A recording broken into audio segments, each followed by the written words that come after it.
Bismillahirrahmanirrahim. Assalamualaikum warahmatullahi wabarakatuh.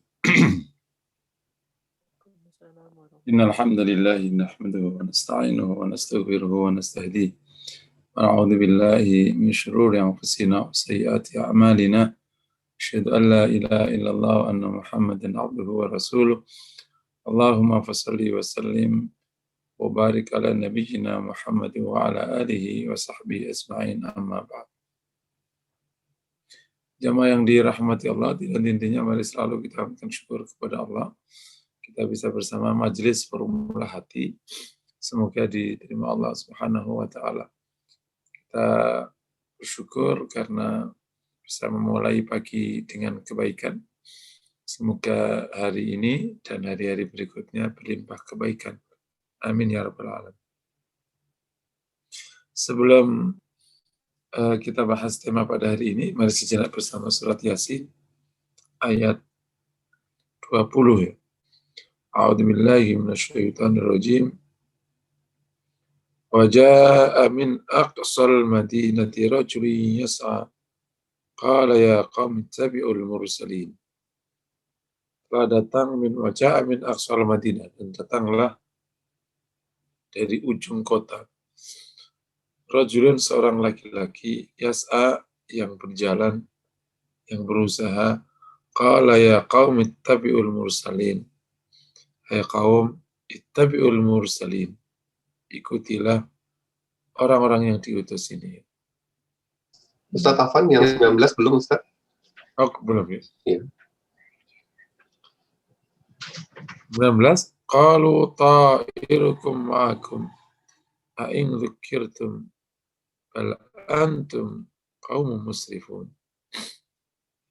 Qalu ta'irukum, yakni para utusan berkata, ya ini kan, qalu inna tatayyarna bikum la illam tantahu lanarjumannakum wa la yamassannakum minna adzabun alim.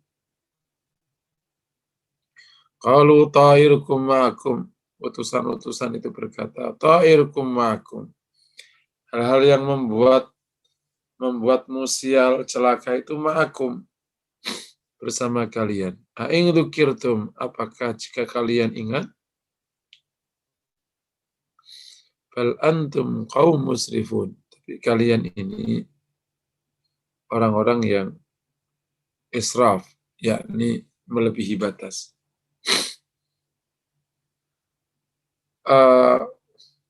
Ashabul qaryah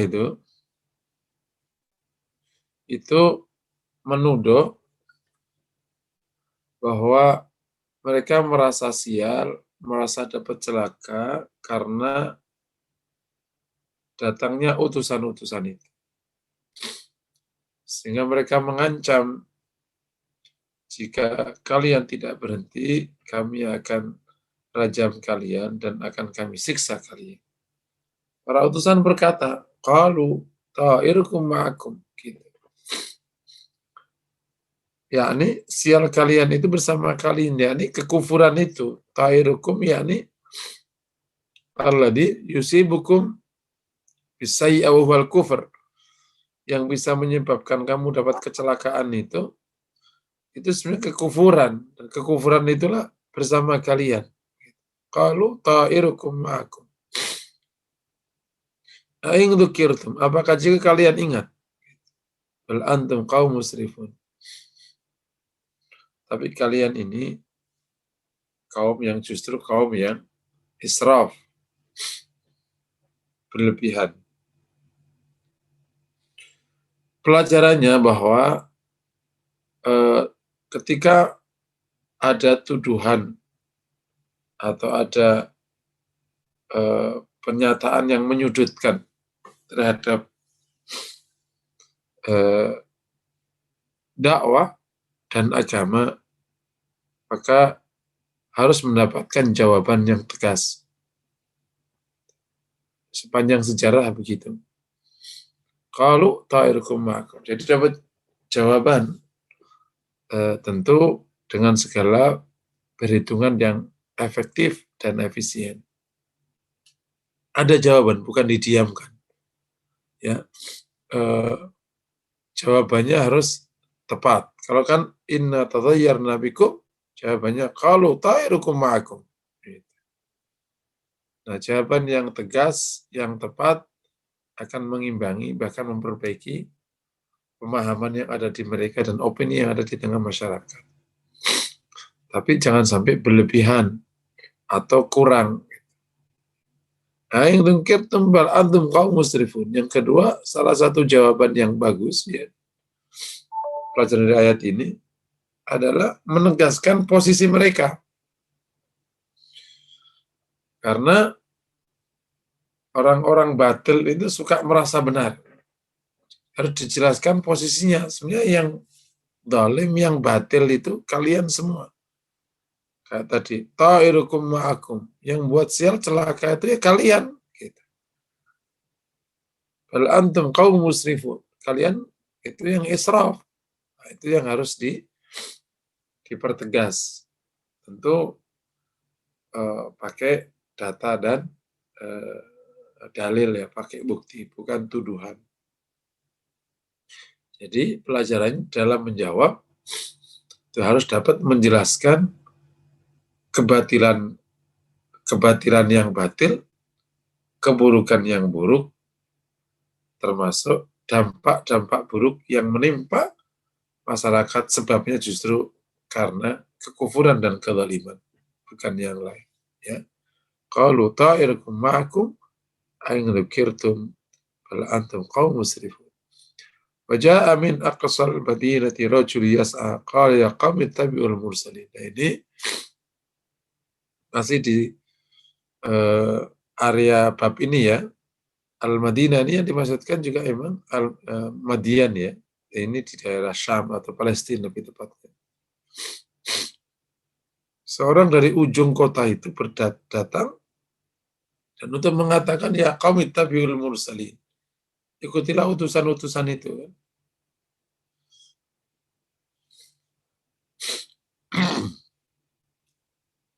Dalam perjuangan butuh dukungan dari luar, penguat.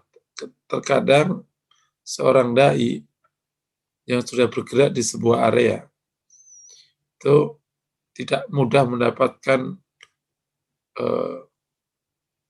kepercayaan ya, merubah keyakinan masyarakat, perilaku masyarakat.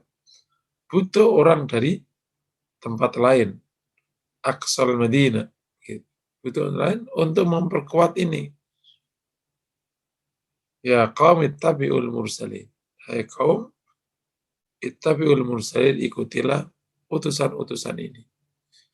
Nah, ini tentu kisah ini sekaligus menjadi inspirasi bahwa kan ada ashabul qaryah ketika Allah utus pada mereka 2 utusan kemudian dikuatkan dengan 3,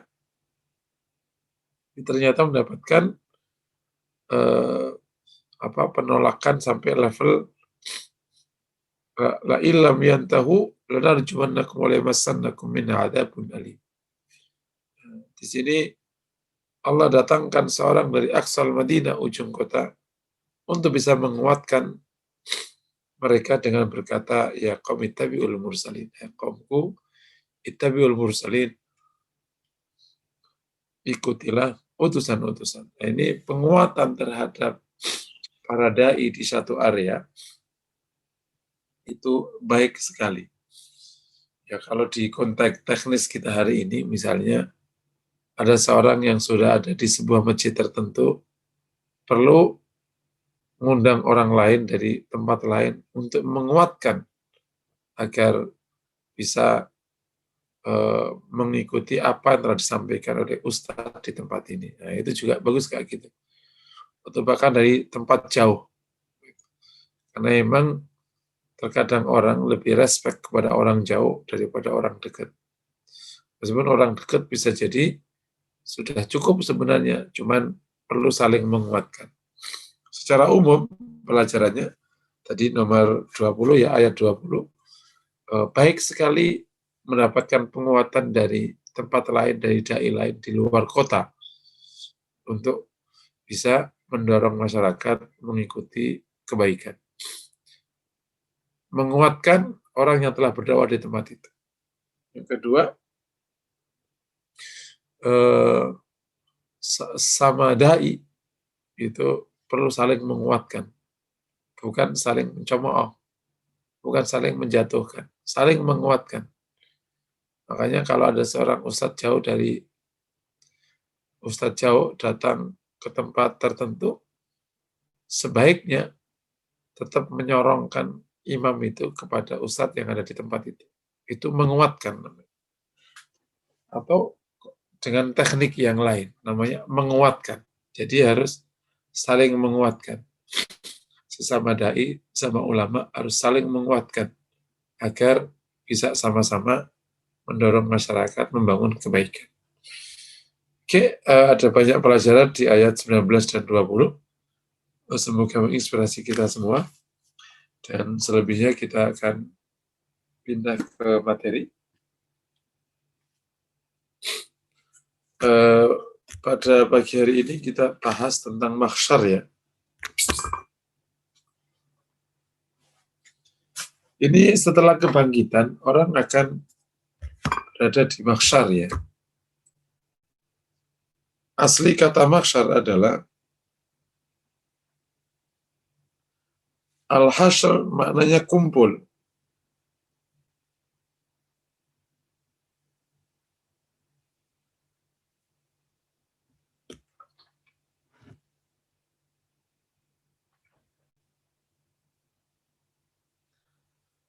Al-hasyr maknanya adalah maknanya kumpul. Makanya mahsyar tempat kumpul. Atau al-hasyr maknanya kalau akhirnya diterjemahkan penggiringan. Al-hasyr digiring. Yakni mahsyar tempat penggiringan atau tempat digiringnya orang. Istilahnya tempat kumpul. Nah,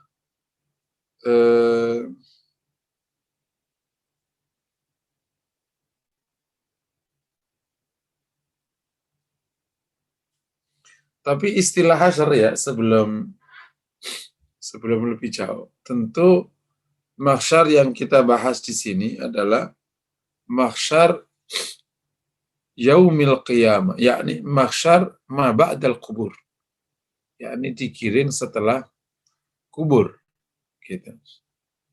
Karena di Quran itu ada atau di dalam Islam ada 4 kali hasyar.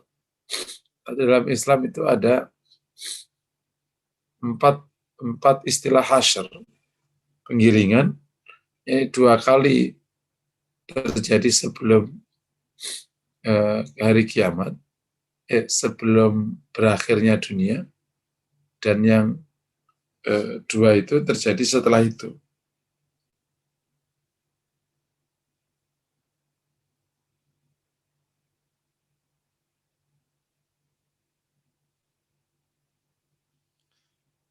Nah, yang pertama itu adalah hasyar ahlul kitab, yang pertama. Yang kedua, hasyar, tapi ini istilah tidak di konteks bahasan, di konteks bahasa dulu. Hasyar yang terjadi di ujung dunia, yakni termasuk tanda kiamat yang paling akhir. Karena nanti yukhsyarun nasu ila ardis Syam. Orang akan dikirim ke tanah Syam. Yakni ketika yakhrujun naru min Aden. Ketika keluar api dari daerah Aden, dari Yaman. Kemudian wayakhsyuruhum ila ardil mahsyar. Dan mereka menggiring orang dengan api itu ke tanah penggiringan, tanah perkumpulan yang Syam. Ini maknanya adalah tanda kiamat terakhir itu. Tanda kiamat terakhir kan terjadi api keluar dari Aden, nah disitulah nanti baru setelah sudah berkumpul semua, setelah sudah ada khosaf di mana-mana, sudah kami jelaskan dulu di hari tanda-tanda kiamat. Nah itu juga menggunakan kata yukshar. Makanya ada namanya mahsyarud dunia, mahsyar hari dunia. Nah, baru kemudian mahsyarul akhirah, gitu.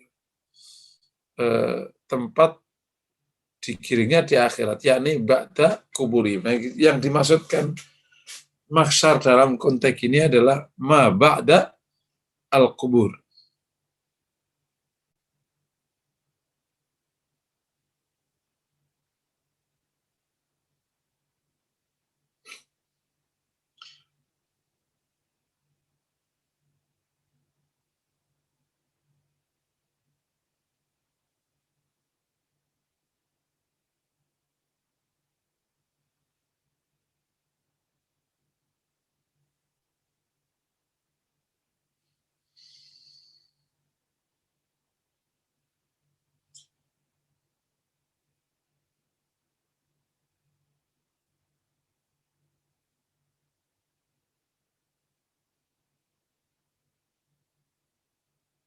Di salah satu riwayat dari Rasulullah SAW, hadis Imam Ahmad, Imam Abu Dawud, ila Abdullah bin, dari sanad Abdullah bin Hawala, qala sayyid ilam, ya,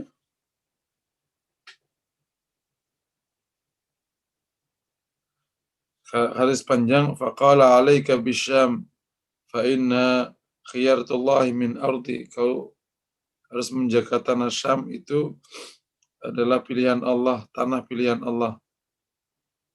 Yastabilaiha khiyaratu min ibadi, yujtaba ilaiha khiyaratuhu min ibadi.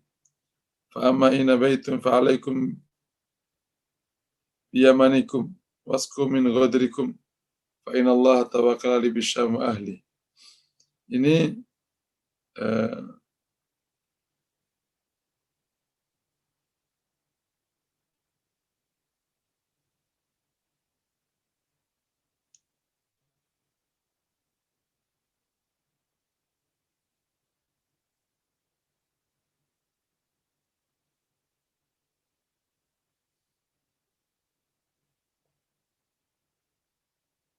Imam Ahmad berkata, ya, An Hakim bin Muawiyah Al-Bahzi an-Nabi, hauna tuksharun, kata Rasulullah, hauna tuksharun thalathan rukbanan wa musyatan wa ala wujuhikum. Yakni ini fa'asyara biyatihi ila Syam. Ibnu Abi Bakar mengatakan ini, beberapa hadis ini menunjukkan bahwa nanti terakhir umat manusia itu akan digiring ke tanah Syam itu. Nah, itu yang disebut sebagai digiring pertama kali sebelum hari kiamat. Dan dari situlah kemudian nanti Israfil meniupkan sangkakala dan meninggal. Dan yang kita maksudkan di sini adalah yang mahsyar, yang mabak dal kiamat. Nah, ini dasarnya adalah surat Al-Mutaffifin. A'udzubillahi minasyaitonirrajim. Bismillahirrahmanirrahim.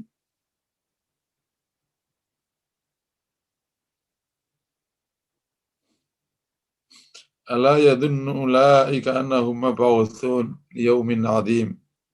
Yauma yaqumun nasu lirabbil alamin. Artinya, tidakkah orang-orang itu yakin bahwa sesungguhnya mereka akan dibangkitkan pada suatu hari yang besar, yaitu hari ketika manusia berdiri menghadap Tuhan semesta alam. Nah, ini yang dimaksud berdiri, yakni fi ardil mahsyar, mahsyar ma'ba'dal kubur, di tempat penggiringan hari setelah dibangkitkan.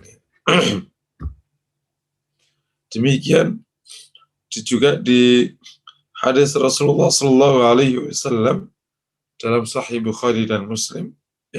Dalam Sahih Muslim, an Abdullah bin Umar radhiyallahu taala anhu,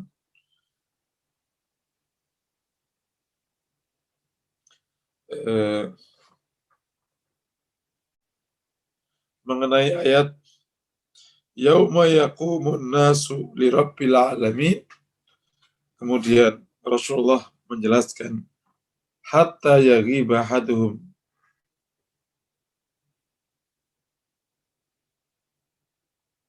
Oke, ini bukan Rasulullah, ini tafsir dari Ibnu Umar. Yauma yakumun nasu lirabbil alamin, yang dari surat Al-Mutaffifin yang tadi. Qala hatta yaghiba ahaduhum fi rashkihi ila ansafi udunai. Yakni artinya ketika mereka berdiri di depan Rabb alam semesta Allah SWT, maka salah satu di antara mereka tenggelam dalam keringatnya hingga setengah kedua telinganya. Ini saking dahsyatnya hari kiamat.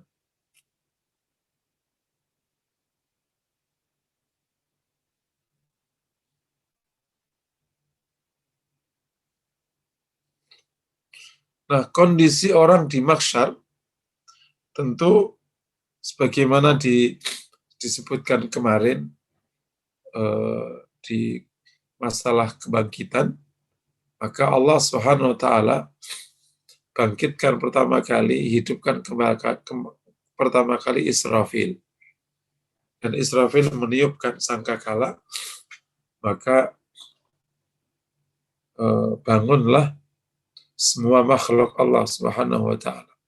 Dan sebuah riwayat pertama kali yang bangun adalah Rasulullah Shallallahu Alaihi Wasallam. Ada sebuah riwayat awaluman yub'ats, pertama kali yang dibangkitkan, yakni oleh Allah Subhanahu wa taala. Wa ana syafi'un musyaffa', saya yang berikan syafaat dan disyafaat. Ini setelah bangkit, sudah ya kita cerita itu, kemudian semua orang akan digiring. Nah, ini ada penjelasan. Kenapa kok orang digiring? Nah, ini Allah Subhanahu wa taala berikan kehendak pada setiap mereka untuk menuju ke tempat yang sama tadi. Untuk berkumpul ke tempat yang sama sebagaimana dijelaskan surat Al-Mutaffifin tadi. Yauma yaqumun nasu lirabbil alamin. Ketika orang berdiri menghadap Rabb alam semesta. Jadi ketika dibangkitkan itu mereka otomatis ada kehendak untuk menghadap Allah. Tapi sebuah riwayat menjelaskan itu digiring malaikat. Ya baik ini atau baik itu kemungkinannya sama. Intinya tidak ada satupun yang menolak untuk menghadap Allah. Jadi di tempat bangkitnya masing-masing dia mengarah ke tempat yang sama.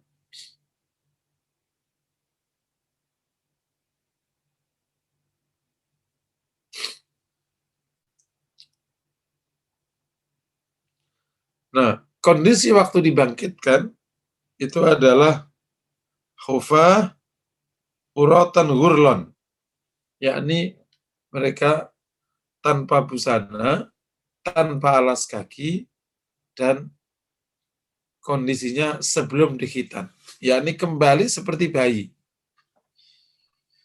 Yakni hasil khitanan di dunia itu kembali lagi, karena kan memang fisiknya udah fisik lain kan. Gitu. Jadi kondisinya adalah seperti ketika bayi lahir. Gitu. Karena fisik yang digunakan kan fisik baru, fisik yang digunakan di dunia sudah tiada kan, sudah hilang, sudah rusak bersama kematian hamba tersebut. Ketika rohnya diambil, maka fisiknya rusak dan kembali ke tanah. Jadi waktu dibangkitkan itu adalah fisik untuk hidup di akhirat.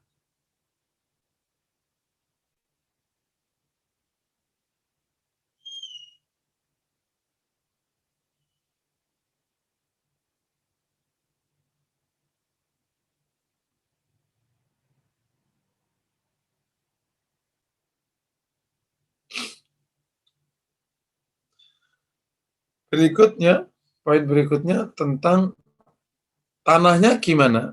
Itu tanahnya sudah berbeda, bukan dengan tanah yang ada di dunia. Dijelaskan di surat Ibrahim ayat 48. Yauma tubaddalul ardu ghairal ardi was samawat wa barazu lillahil wahidil qahhar. Ketika bumi diganti dengan bumi yang lain, demikian juga langit-langit, wa barazu lillahil wahid, dan menampakkan kepada Allah al-wahidil qahhar. Jadi buminya bukan bumi yang ada. Ardul mahsyar, ya, tanah mahsyar seperti apa, itu sudah diganti oleh Allah dengan bumi yang lain. Di sebuah riwayat dari Sahih Bukhari, anna Nabiya sallallahu alaihi wa alihi wasallam qala yuhsyarun nasu yawmal qiyamah ala ardin bayda amra kaqursati naqi, qala Sahal aw ghairuhu laisa fiha ma'lamun li ahad. Artinya, orang-orang akan dikiring pada hari kiamat pada bumi yang putih amra. Yani qala amra yani afra. Yani minal afr wa huwa al-bayad ghairun nadhi.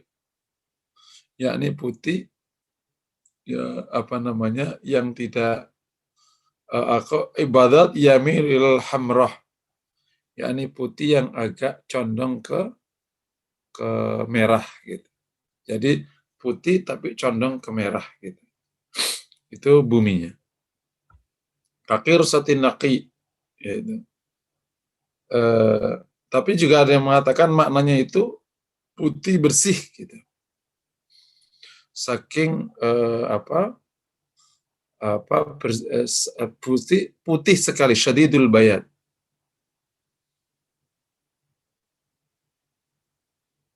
Saking bersihnya, Rasul menyebutkan kakir satin naqi, seperti butiran gandum. Ini gambaran tanah mahsyar itu begitu. Laisa fiha ma'lam. Ya, tambahan dari rawi Sahal mengatakan, ini ziyadatul riwayah nam. Laisa fiha ma'lam li ahad. Di situ tidak ada tanda untuk seseorang. Maknanya di tanah mahsyar itu, tanah lapang itu nggak ada tandanya. Jadi orang nggak bisa niten ini di area mana, kira-kira kayak gitu. Laisa fiha ma'lam. Jadi orang nggak bisa nitenin di area mana gitu. Tapi yang jelas, bagaimana surat Al-Mutaffifin, orang akan mengarah kepada Rabbul Alamin, gitu. Akan mengarah kepada titik di mana ia nanti akan menghadap Allah SWT. Itulah semua makhluk menghadap Allah SWT, berdiri menghadap Allah. Yauma yaqumun nasu li Rabbil Alamin. Ya.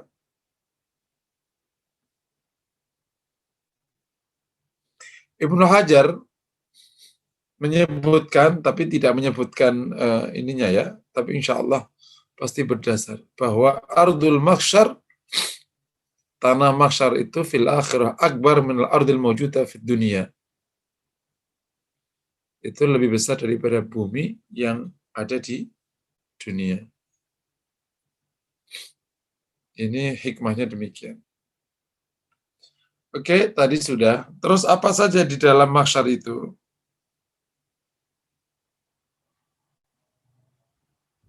Jadi setelah sudah bangkit, terus kemudian digiring tadi, pokoknya manusia akan menuju ke tempat itu.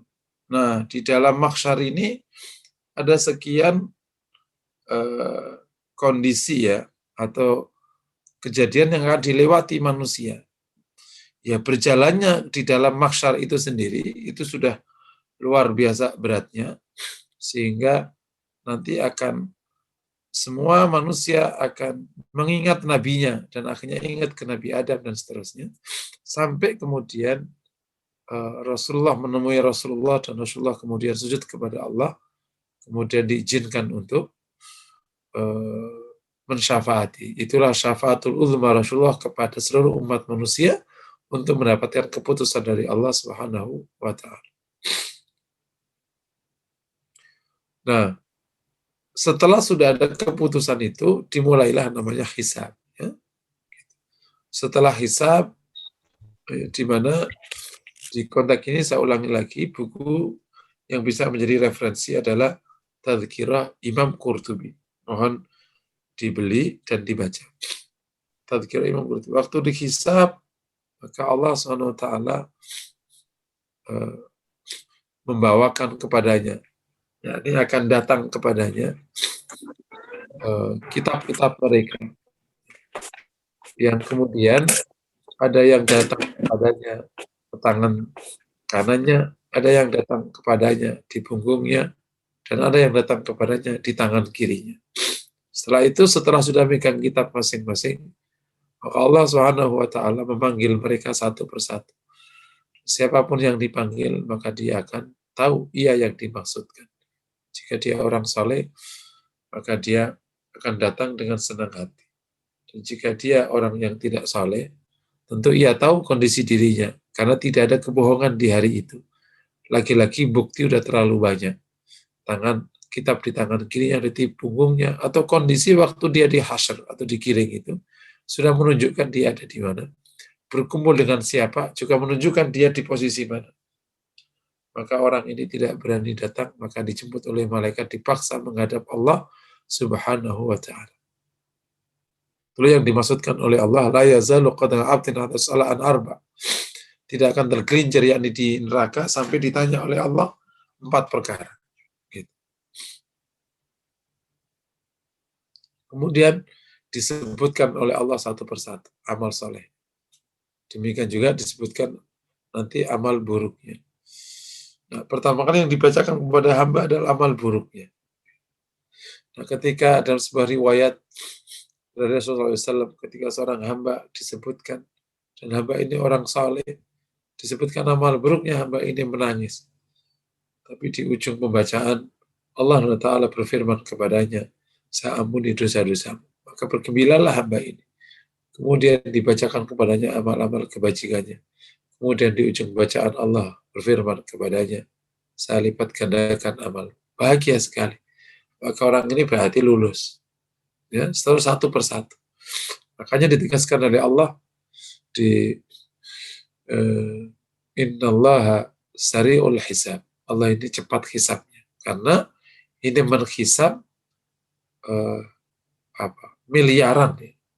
miliaran hamba Allah, insuhum wa jinnuhum, yang manusia yang jin dihisab.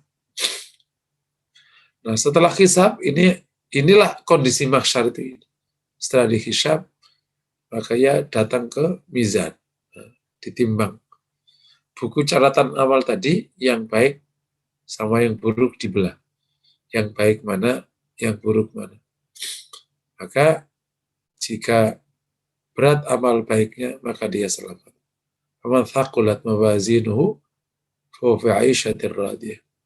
Yang berat timbangan amalnya, yakni timbangan amal baiknya, fa fi 'aisyatir radiyah. Ia akan mendapatkan kehidupan yang ridha, yang menyenangkan.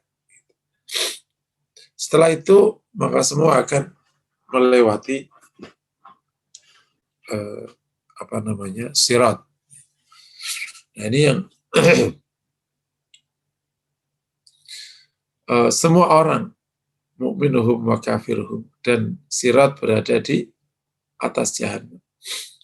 Ini juga yang menjelaskan sekaligus menjadi tafsir pada wa inna minkum lawariduha wa im minkum illa wariduha wa im minkum illa wariduha.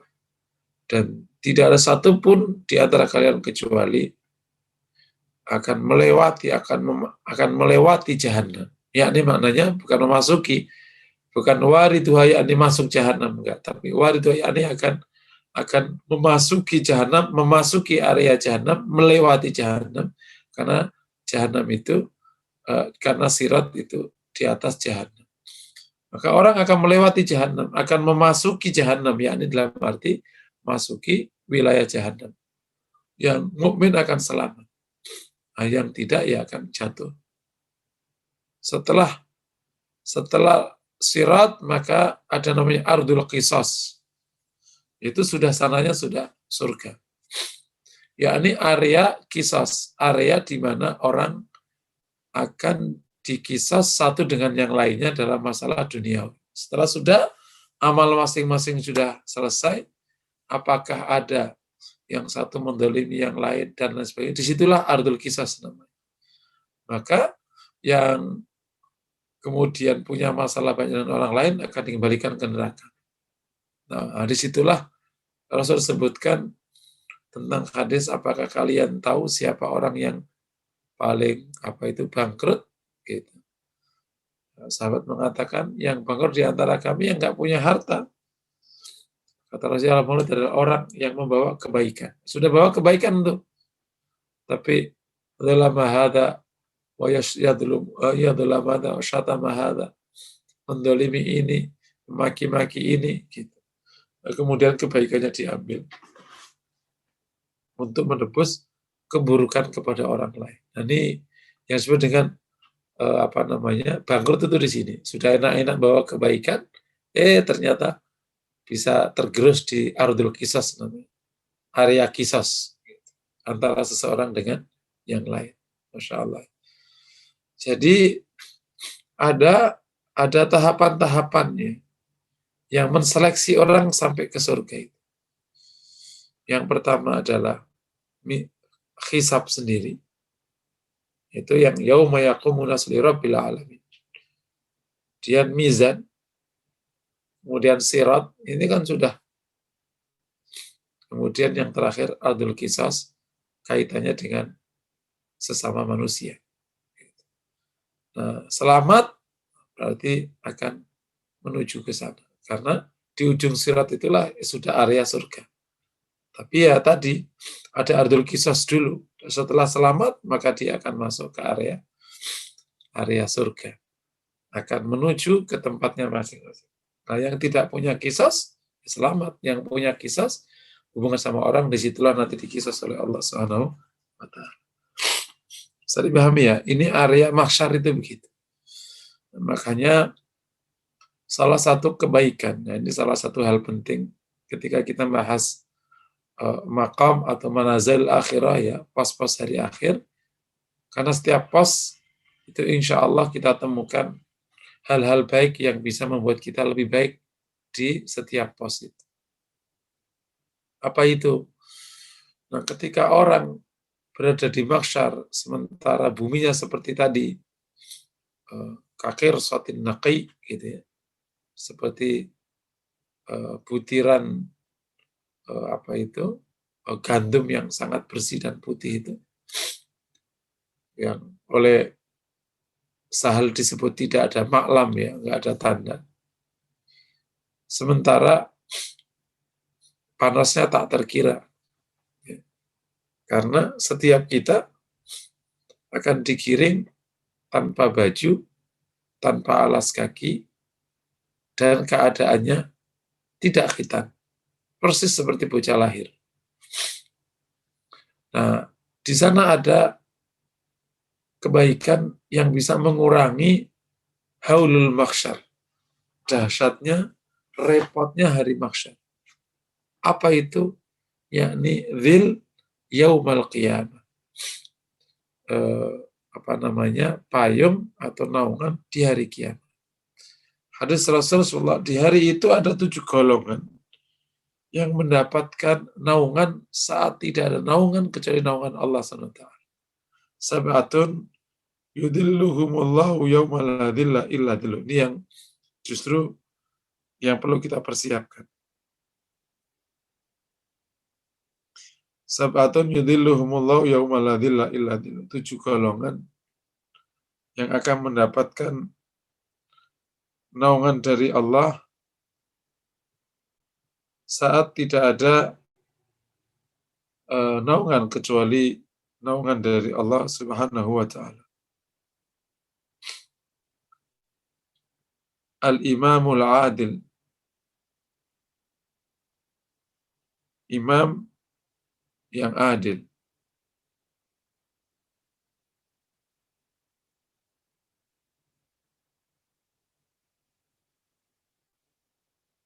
Yang kedua, syabun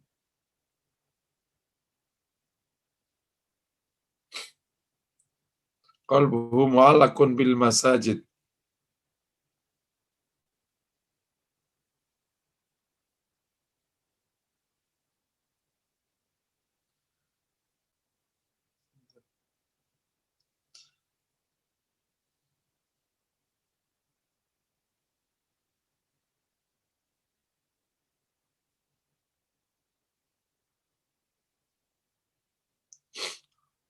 wa syabun nasa fi ibadatillah, wa rajulun qalbuhu mu'allaqun bil masajid, wa rajulani tahabba fillah istama alaihi wa tafarraqa alaihi, wa rajulun da'atu imra'atun dhatu mansibin wa jamalin qala inni akhafu Allah, wa rajulun tasaddaqa bi sadaqatin fa akhfaha hatta la ta'lamu shimaluhu ma tunfiqu yaminuhu, wa rajulun dzakara Allah khaliyan fa fadat ainah, muttafaqun alaih.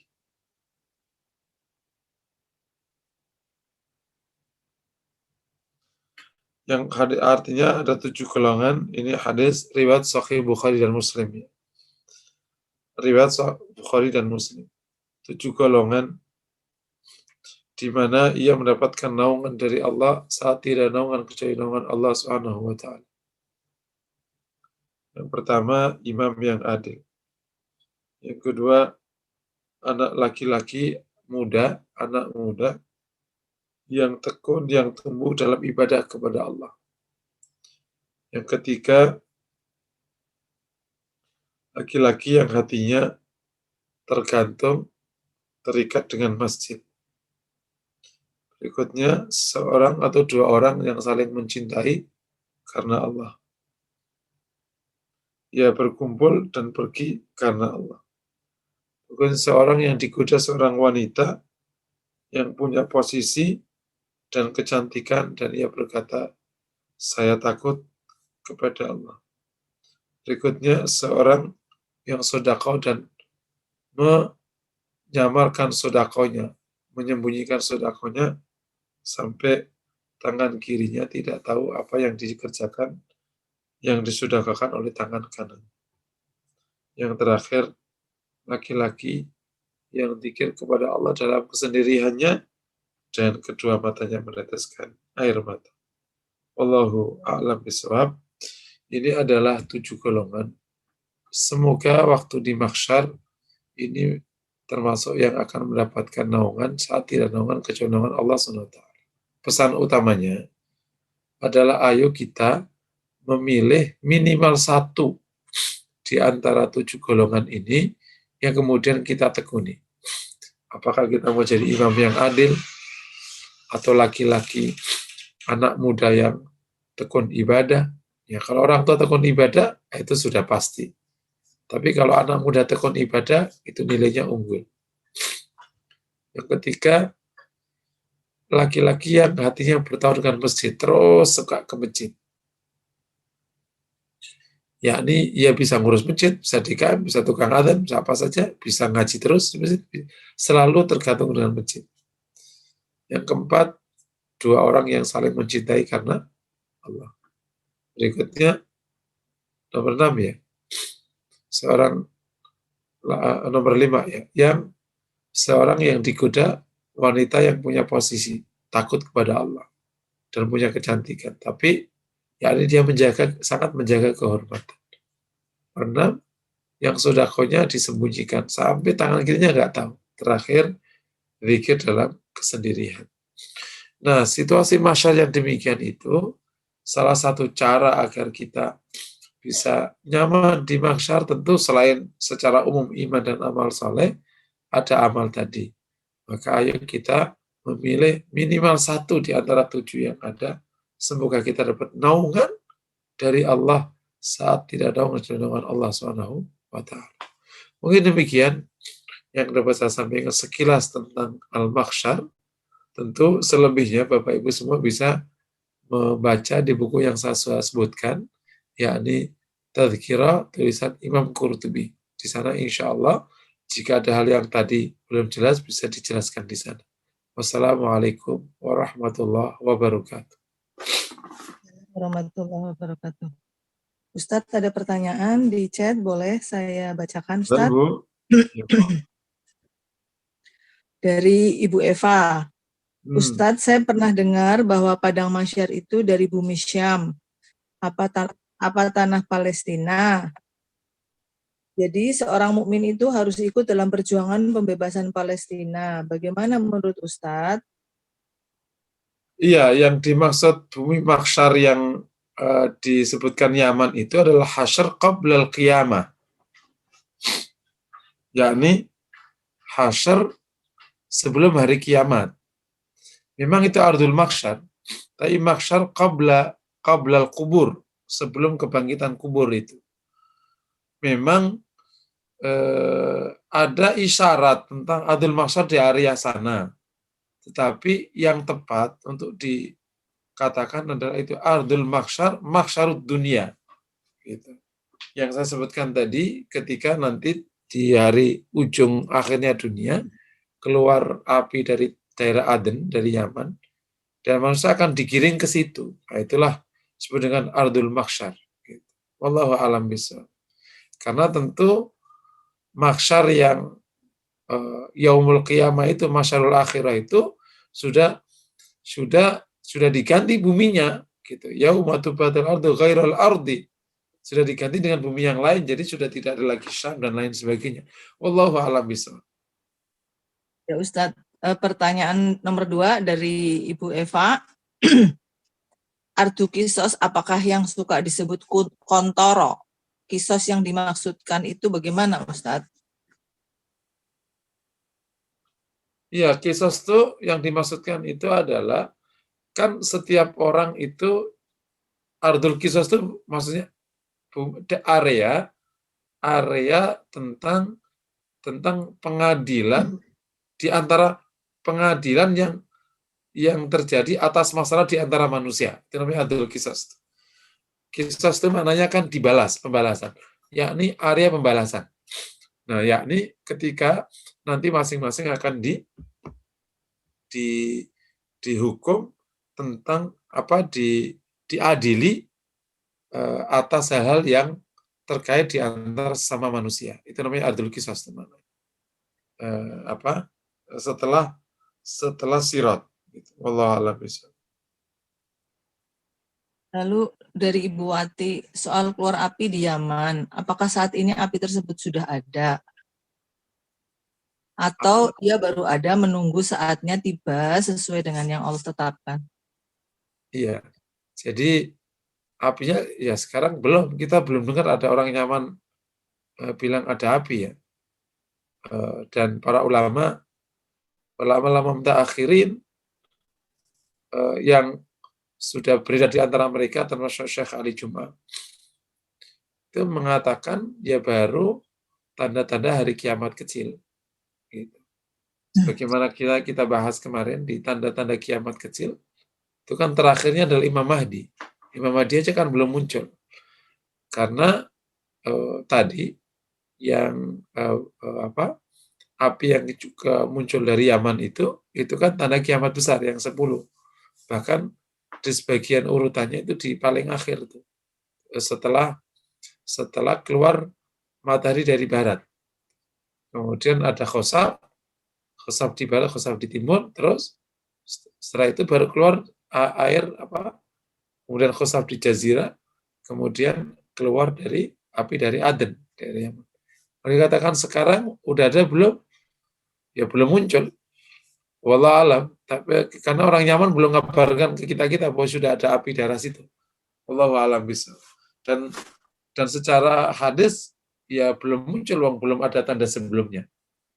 Karena itu muncul pertama kali itu kan harus setelah Mahdi, nanti muntut Dajjal. Dajjal adalah tanda kiamat besar pertama. Dajjal itu. Jadi Mahdi itu disebut sebagai tanda kiamat kecil terakhir.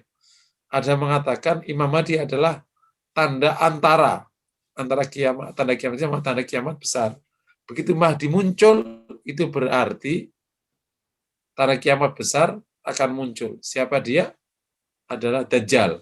Gitu. Dajjal turun dari daerah Asfahan. Asfahan itu Iran. Diikuti oleh 70.000 Yahudi. Nah, kemudian setelah Dajjal turun, Nabi Isa turun. Nah, Nabi turun itu Imam Mahdi masih di area Syam. Gitu. Wallahu a'lam. Jadi api ya logikanya belum muncul. Wallahu a'lam. Pertanyaan selanjutnya dari Bu Wati.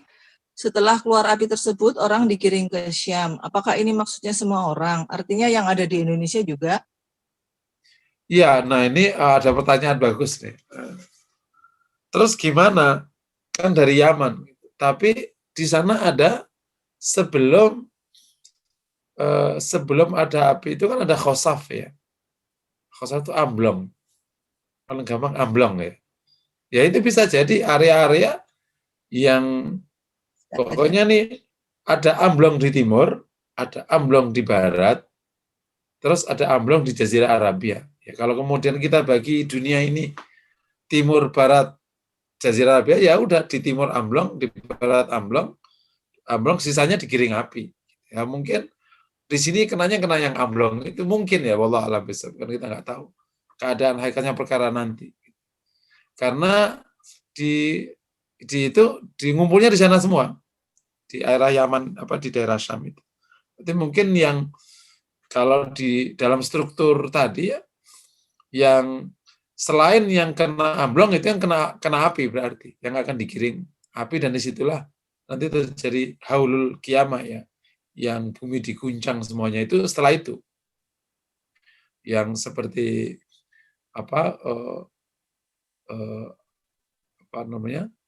astagfirullahaladzim, si gunung seperti kapas yang tertiup itu pas itu habis digiring itu. Wallahu a'lam bishawab. Ustadz, ini pertanyaannya banyak sekali ya Ustadz. Saya bacakan lagi ya Ustadz ya. Ya udah satu. Jadi mohon barangkali agak itu ya dipersingkat kali ya atau gimana. Kalau masih ada materi lagi dari Ustadz.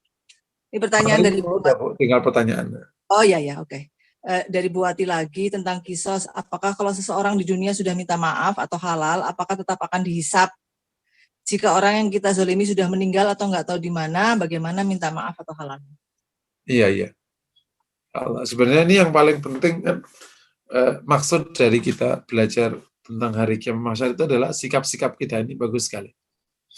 Di samping tentang pengetahuannya ya tadi, supaya iman kita semakin kokoh.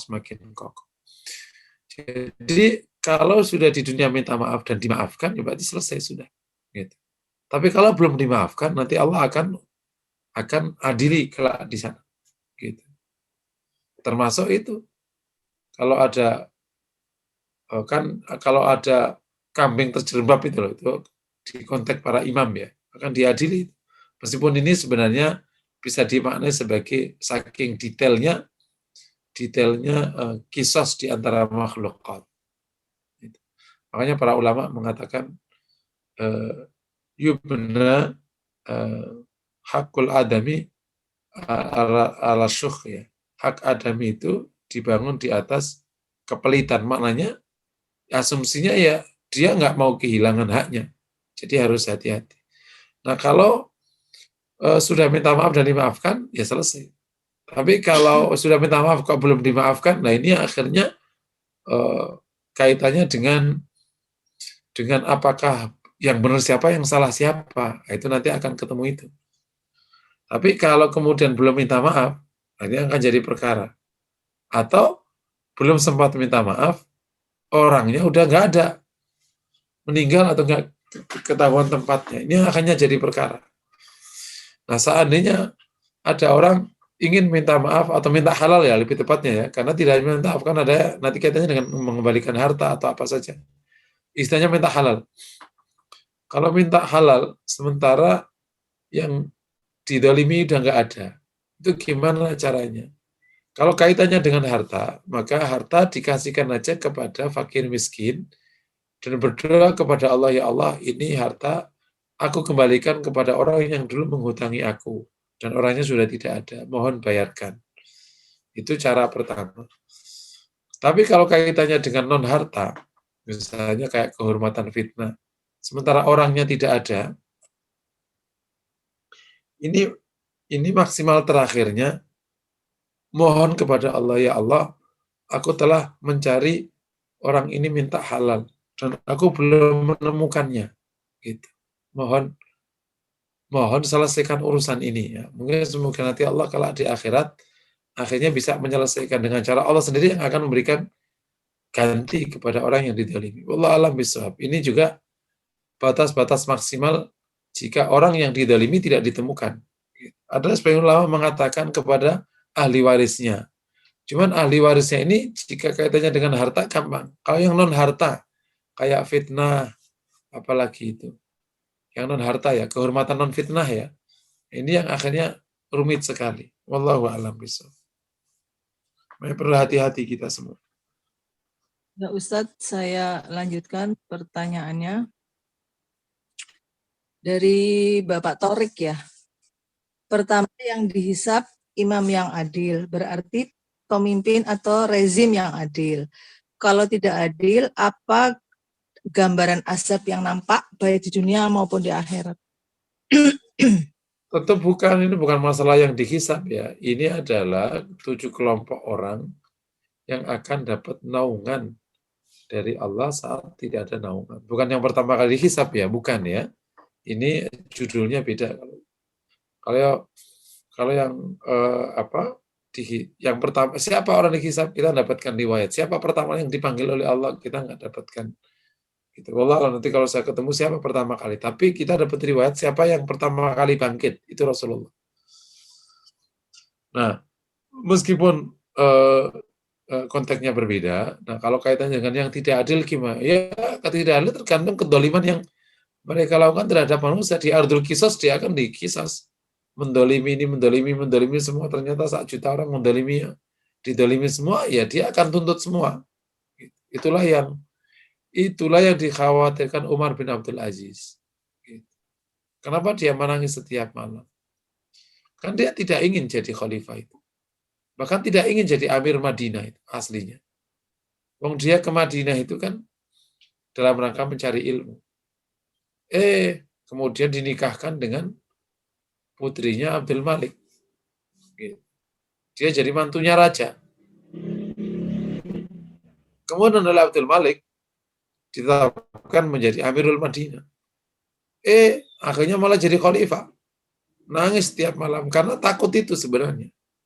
Gimana? Salah satu yang ditakuti itu adalah apakah dia mendolimi orang apa enggak. Gitu.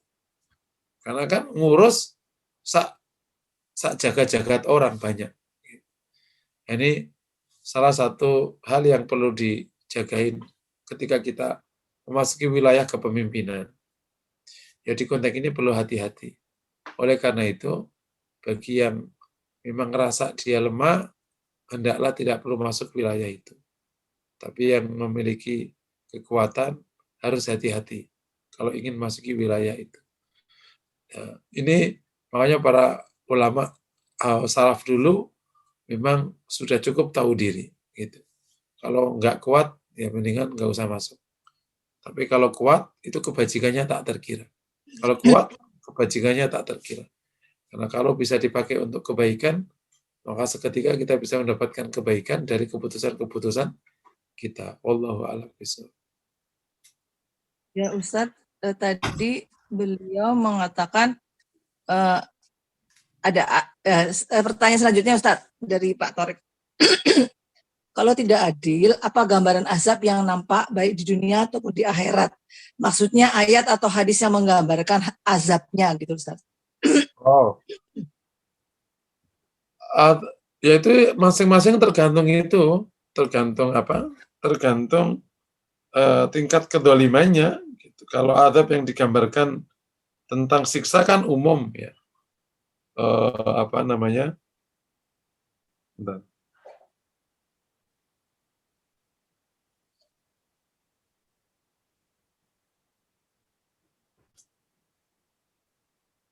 Orangnya enggak.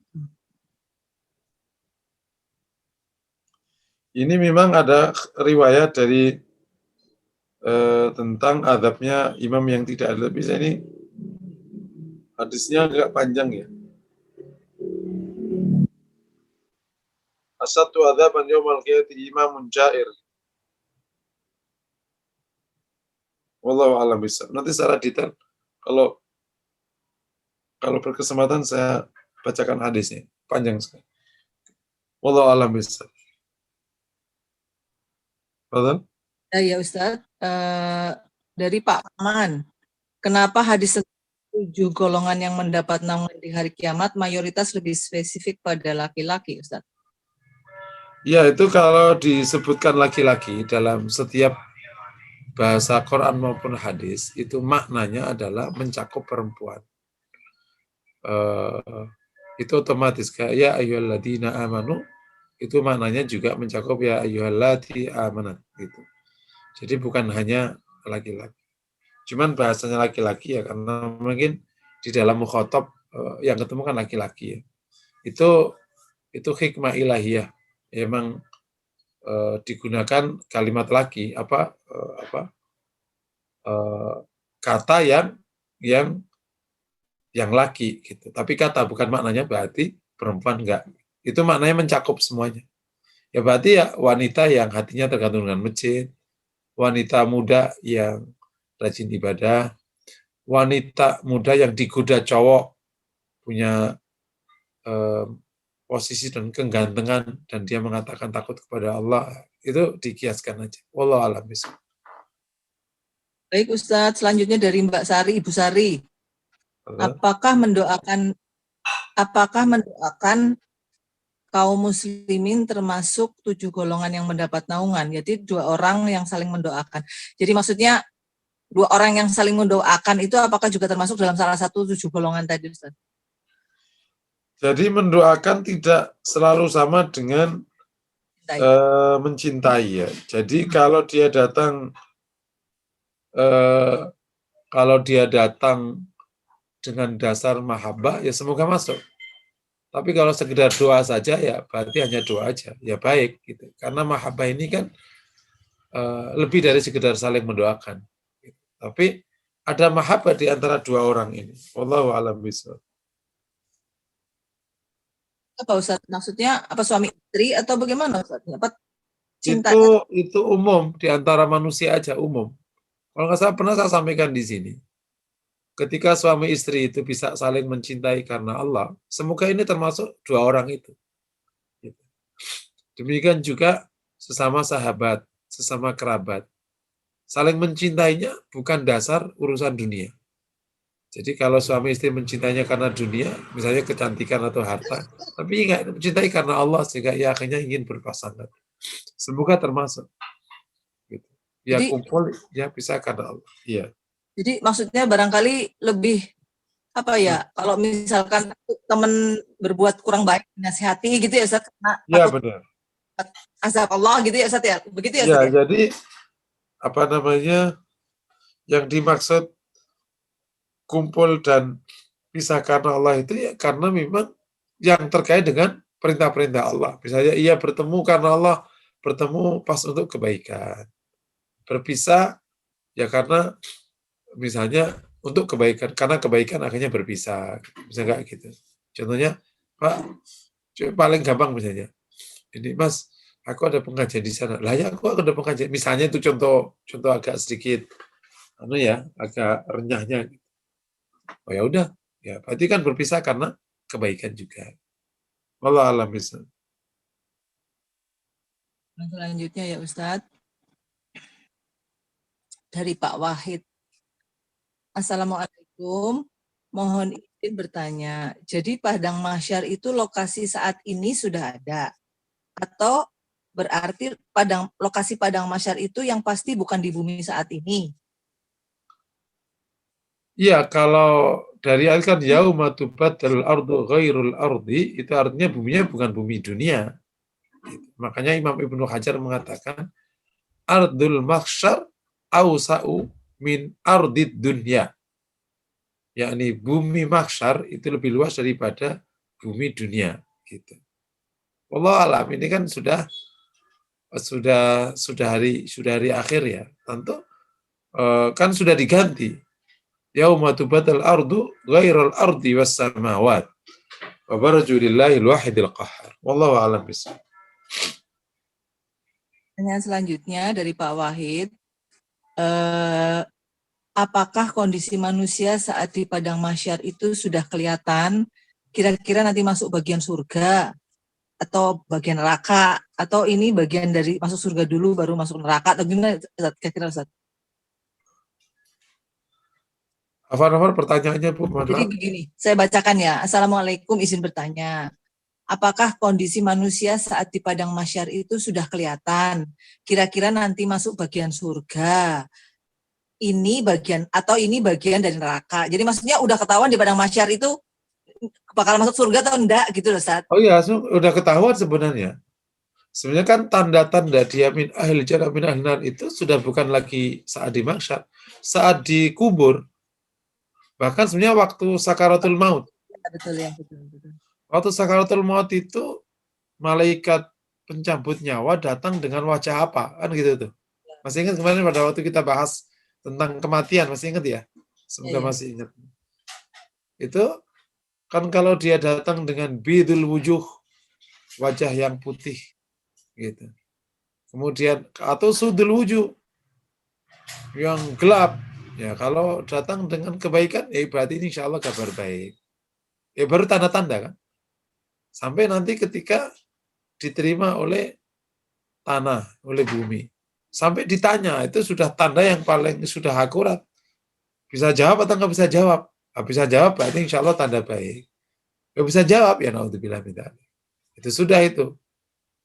Sampai nanti pada waktu dibangkitkan, keadaan dia dibangkitkan seperti apa? Jalan kaki, kepala, pakai perut, ya kalau insya Allah masih kaki, semoga tanda baik. Termasuk waktu nanti Allah akan bagikan buku, itu diterima oleh apa? Kan nggak ngambil masing-masing, tapi didatangkan kepadanya. Faman utiya kitabahu, makanya utiya kitabah. Didatangkan kitabnya.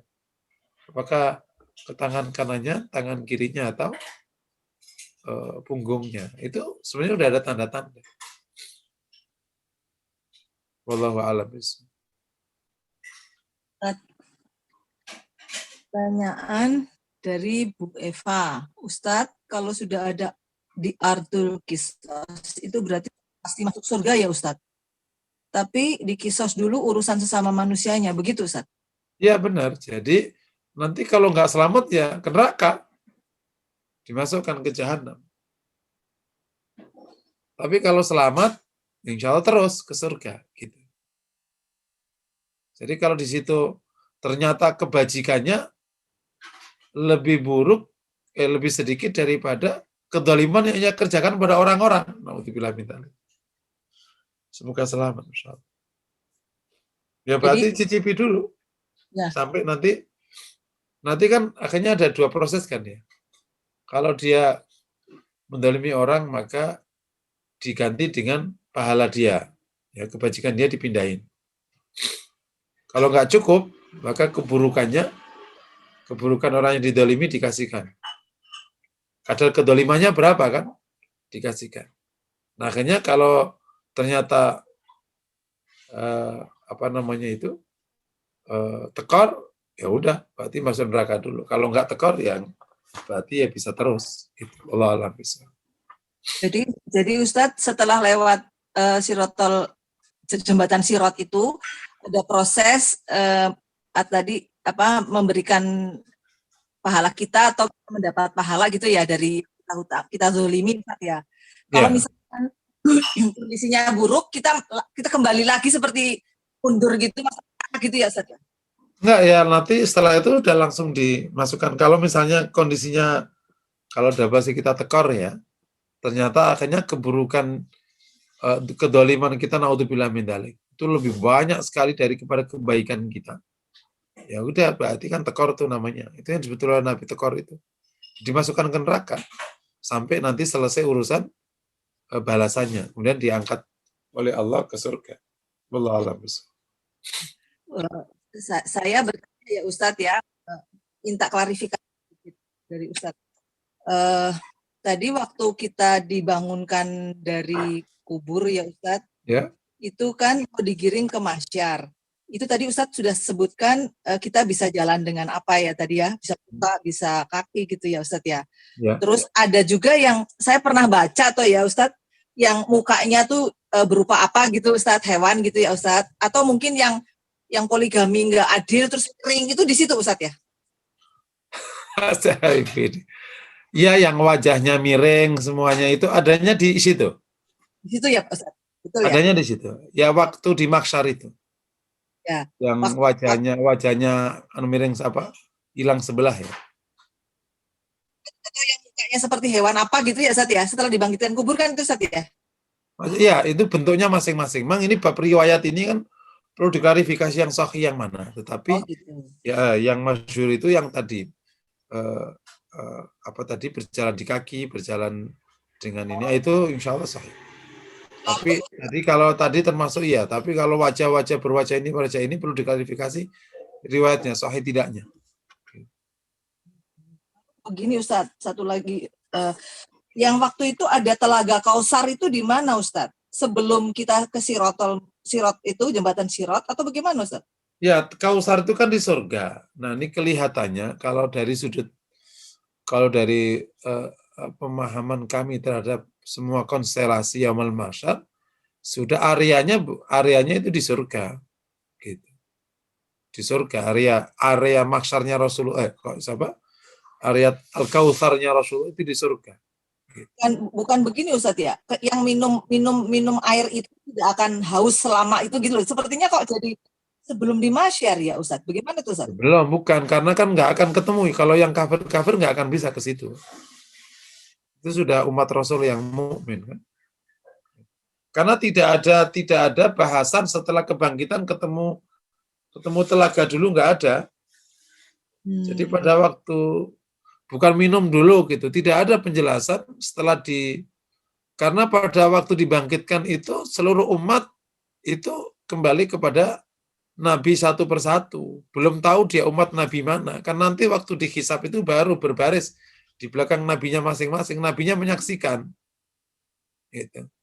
Jadi waktu dihisab itulah Nabi yang menyaksikan. Nabi masing-masing menyaksikan. Gitu. Nah artinya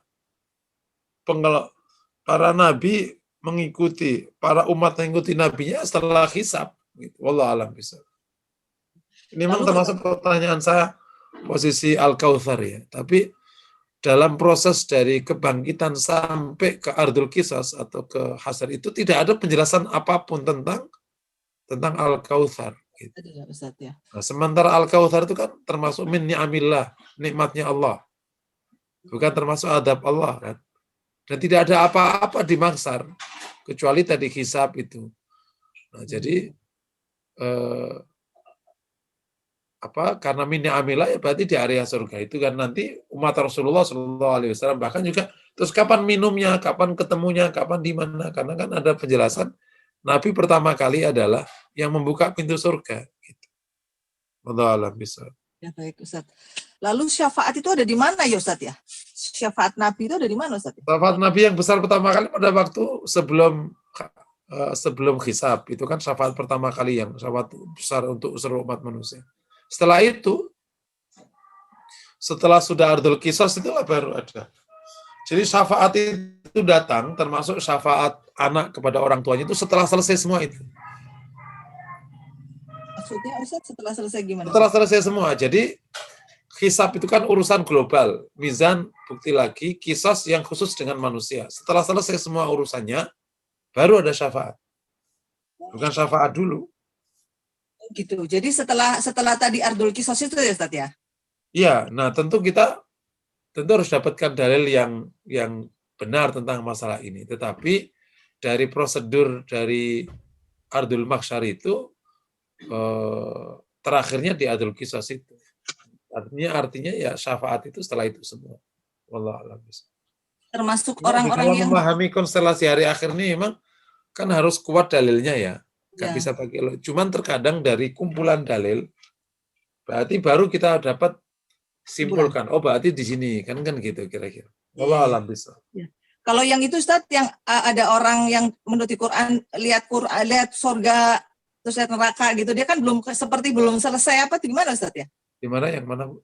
Yang orang yang belum jelas kedudukannya masuk surga masuk neraka itu loh Ustaz. Itu itu nanti masalah ini khilaf para ulama tentang sejumlah orang yang ada di daerah Mabainal Ashabul A'raf gitu ya. Ya betul. Ya Ashabul A'raf itu ini masih khilaf para ulama. Mungkin nanti pas kita bahas surga neraka kita bahas. Oh baik. Belum selesai urusannya. Ya Ustaz. Nah, Ashabul A'raf itu memang ada perbincangan agak serius di intinya para ulama. Karena kan aslinya di akhirat hanya ada Ashabul Jannah wan nar kan, masuk neraka atau surga. Ini Ashabul A'raf ini khusus ini. Nanti kita akan bahas. Wallahu a'lam bishawab. Baik Ustaz. Ini masih ada satu lagi, boleh Ustaz ya? Betul, Bu. Ya, dari Bu Wati lagi. Ini Bu Wati, alhamdulillah banyak bertanya ya, jadi menggugah juga kita untuk bertanya lagi. Sebagai manusia kan kita nggak luput dari dosa. Kadang ada perbuatan dosa yang kita nggak sadar bahwa itu dosa.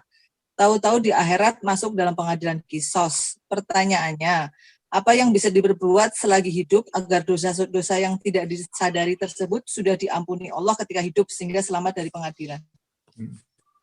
Makanya suruh hati-hati, suruh tahafut itu, suruh hati-hati dalam itu. Terutama muamalah sama orang hati-hati. Hati-hati, suruh hati-hati. Makanya yang dikatakan kalau bukan karena karunia Allah, nggak ada satupun orang masuk surga. Nah, kita hati-hati sehati-hatinya. Termasuk kalau Anda perhatikan Rasulullah SAW ketika di khutbah terakhirnya, kan juga masih minta diselesaikan urusannya. Kan? Padahal seorang Rasul ya. Gitu. Kata Rasulullah, siapa yang telah aku ambil darinya, inilah. Yang telah aku sakiti badannya, inilah badanku.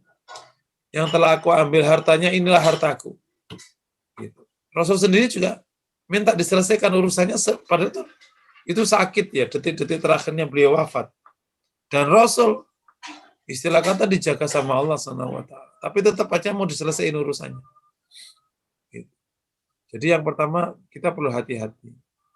Yang kedua, kalau terasa kita berbuat salah sama orang, segera minta maaf, nggak perlu ditunggu lebaran. Gitu.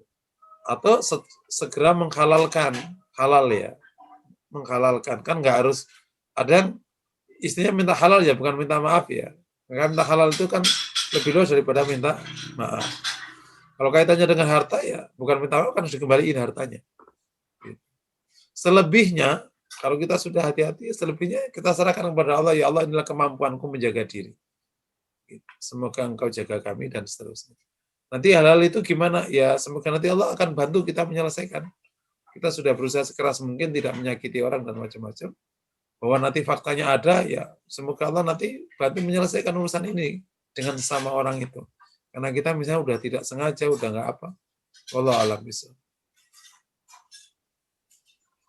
Ustaz sepertinya, ada yang raise hand, maaf Ustaz. Bu Eva, monggo silakan Bu. Monggo Bu. Syukran Bu Yuli.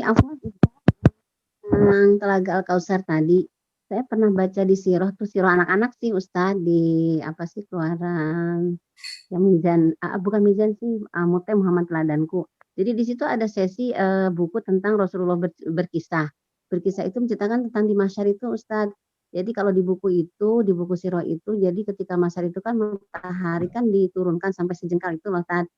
Nah terus keringet kan, ada yang keluarnya keringetnya dikit, ada yang sampai terbenam semata kaki seperti itu. Terus nanti katanya disitulah ada Al-Kausarnya tadi itu Afwan Tad. Jadi apa sih, saya nanya langsung gini kan karena ada yang berbeda gitu ya tadi ya. Kalau di situ dijelaskannya Al-Kausar itu ada di padang mahsyar itu, nanti yang dipanggil oleh Rasulullah meminum air itu maka tidak akan pernah kehausan selamanya. Itu bagaimana ya kan? Coba nanti di kita ini ya, itu juga pertanyaan lama sebenarnya, belum sempat aku teliti.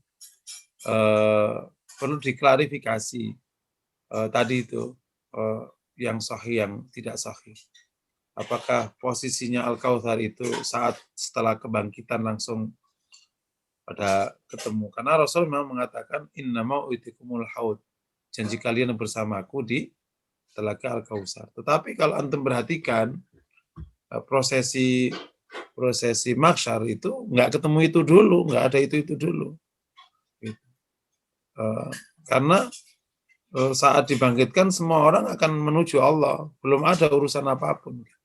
Wallahu a'lam bishawab. Nanti kita coba tahqiq lagi ya, kita teliti lebih detail lagi kapan umat Rasulullah itu bisa ketemu Al-Kautsar. Wallahu a'lam bishawab. Mungkin minggu depan kita bisa kaji kita bahas. Wallahu a'lam bishawab.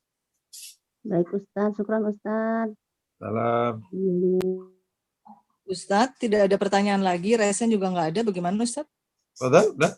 Jam 7 lewat 7, mau ditutup atau bagaimana? Tutup boleh Bu. Langsung ya Ustaz, monggo silakan ditutup aja sekalian doa. Udah ada teman kita yang lagi sakit, minta doanya juga. Ini Bu Hesti ikut juga kajian ini Ustaz ya. Oh, Masya Allah.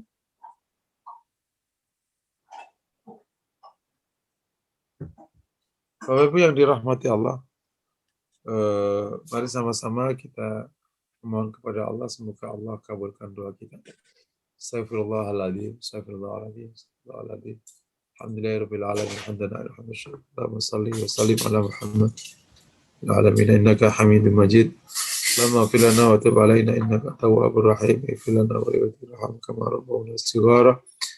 Allahumma ati nufusana taqwaha wa zakkiha khairu man zakkaha. Allahumma ahsin akibatana fil umuri kulliha. Waj'al khaira a'malina khawatimaha. Allahumma atina ila ahsan akhlaq wa ahsanil a'mal. La yadri ahsaniha ila anta. Allahumma sallimna wa afina wa afanna. Afina fi asadina, afina fi asma'ina, afina fi absarina. Allahumma rabbana atina fid dunya hasanah wa fil akhirati hasanah wa qina adzabannar. Sallallahu wasallam ala Muhammad wa ala alihi wasallam. Alhamdulillahirabbil alamin.